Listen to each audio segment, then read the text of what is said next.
Moving on to the inside of the hull of the Bluenose, we see a lot of rot.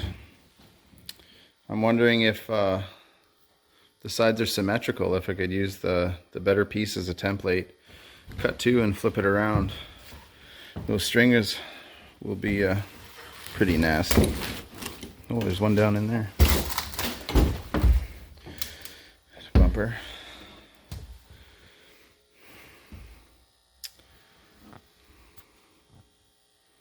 Yeah, we'll lop a couple of these out and cut some new ones. Turns out she didn't need the saw.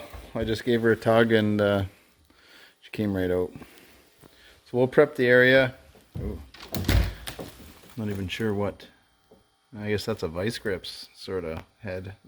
Got the bulkheads and stringers all remainder cut out. And getting everything cleaned up. Holy smokes, digging into the keel housing.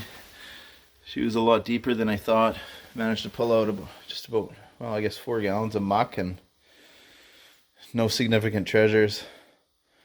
Bumper, a plug from drilling the deck, an old can, some rope and shit.